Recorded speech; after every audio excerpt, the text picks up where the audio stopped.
Assalamu alaikum. You are watching Ariba Fatma from channel New BS Education.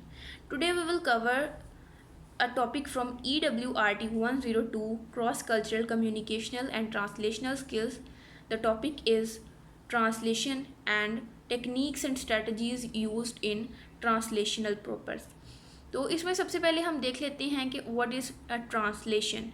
जब हम लोग एक कल्चर को दूसरे कल्चर में तब्दील कर रहे होते हैं, कन्वर्ट कर रहे होते हैं, तो बेसिकली हम उसकी या तो हम वैल्यूज़ को या रिचुअल्स को या बिलीव्स को या किसी सिंबल्स को, और मेनली यहाँ पे जो हम लोग देखेंगे दिस इज़ द लैंग्वेज, कि जब हम एक कल्चर की लैंग्वेज को दूसरे कल्चर की लैंग्वेज में कन्वर्ट कर रहे होते हैं तो असल में हम क्या कर रहे होते हैं, हम उसे ट्रांसलेट कर रहे होते हैं, वी आर ट्रांसलेटिंग इट। तो उसके लिए जो ट्रांसलेशन का लफ्ज़ी मतलब है तर्जुमा करना या मुंतकिल करना from one language to another. इसमें फिर हम लोग जब इसकी टेक्निक्स और स्ट्रेटजीज़ को देखते हैं तो उसमें फिर हम लोग उसकी टाइप्स को डिस्कस करेंगे, और हर टाइप बताते खुद एक स्ट्रेटजी या एक टेक्निक होगी for translating a piece of text from one language to another. इसके लिए सबसे पहले ट्रांसलेशन पर्पज़ के लिए जिन चीज़ों का हमें नॉलेज होना ज़रूरी है in both the source language and the text language. Source language होती है जिससे हम टेक्स्ट को ट्रांसफ़र कर रहे होते हैं किसी और लैंग्वेज में, और टेक्स्ट लैंग्वेज होती है जिसमें हम ट्रांसफ़र कर रहे होते हैं। ये फ़र्क है थोड़ा सा, आप लोगों को ये थ्रू आउट दिस कोर्स आप लोगों को ये याद रखना पड़ेगा कि सोर्स और टारगेट लैंग्वेज में, ये सोर्स और टारगेट टेक्स्ट में क्या फ़र्क होता है। इसमें फिर आप लोगों को जब ट्रांसलेशन आप कर रहे हैं या जो भी ट्रांसलेटर है उसे पता होना चाहिए सोर्स लैंग्वेज का, उसे पता होना चाहिए टारगेट लैंग्वेज का, और उनकी कुछ मतलब आगे मतलब चीज़ें हैं या उनकी जो एक स्पेसिफिकेशंस हैं जिनका पता होना चाहिए। उनमें आता है उसका जो एक सिमेंटिक, स्टाइलिस्टिक, ग्रामेटिकल और जो उसका सोशियो लिंग्विस्टिक मतलब उसका एक नॉलेज है ना, वो आपके पास होना चाहिए कि वो लैंग्वेज जो है उसमें उस सोसाइटी का उसके साथ क्या ताल्लुक है।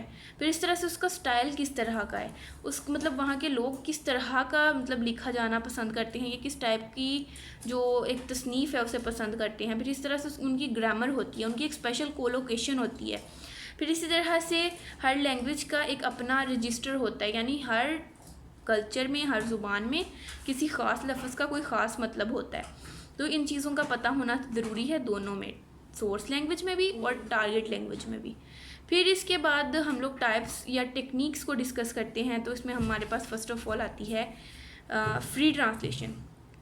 फ्री ट्रांसलेशन इज़ मतलब आप उसे कहते हैं कि जो जनरल मीनिंग होता है सोर्स टेक्स्ट का और टारगेट टेक्स्ट का, वो सिर्फ उसको देखती है, उस पर एम्फसाइज़ करती है और उनको ज़ेर गौर रखती है। मतलब सोर्स और टारगेट लैंग्वेज के जो आइडियाज़ हैं, जो उनके मीनिंग है, ये उनके ऊपर तवज्जो देती है। तो this is the idea to idea translation. Free translation में हम इसकी डेफिनेशन में यही लिखेंगे कि आइडिया टू आइडिया ट्रांसलेशन होती है।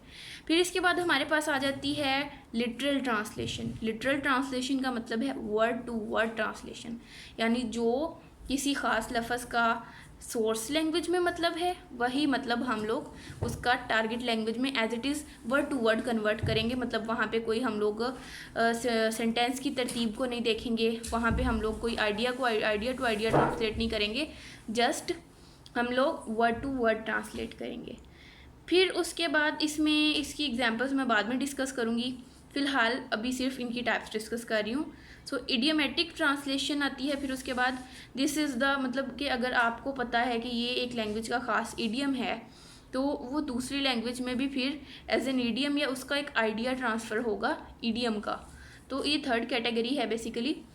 इसमें क्या होता है, जैसे इसकी एग्जांपल यहाँ पे देना ज़रूरी है कि an apple of one's eye. अब हम इसे आइडिया टू आइडिया ट्रांसलेट करेंगे, लेकिन क्योंकि ये इडियम है तो इसकी एक अलग से कैटेगरी बन गई है, हम इसे word to word literal translation में नहीं कर सकते। तो इसका मतलब उर्दू में अगर इंग्लिश में है an apple of one's eye, तो इसका उर्दू में मतलब होगा कि किसी की आँख का तारा होना। सही है। तो फिर इसी तरह से एक आती है, मतलब इसमें हम जो ट्रांसलेशन में अडेप्टेशंस करते हैं उनकी भी फिर आगे डिफरेंट टाइप्स होती हैं। इसमें एक टाइप आती है कोलोकेशन अडेप्टेशन।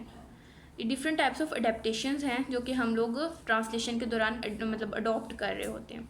कोलोकेशन बेसिकली इसका मतलब होता है कि कुछ ऐसे अल्फाज होते हैं जो कि एक दूसरे के बगैर मतलब नामुकम्मल होते हैं या जिनको हमेशा हम लोग एक साथ ही यूज़ करते हैं। जैसे ब्रेक के लिए अगर ब्रेक लेनी है तो हम कहेंगे टेक अ ब्रेक, मतलब टेक और ब्रेक हम लोग इकट्ठा यूज़ करते हैं। सिमिलरली मेक अ नॉइज़, हमेशा नॉइज़ के लिए हम लोग मेक आ का वर्ड यूज़ करते हैं। सो डू गुड या डू बैड। फिर इसी तरह से हमारे पास आ जाता है हैव अ सिंपथी।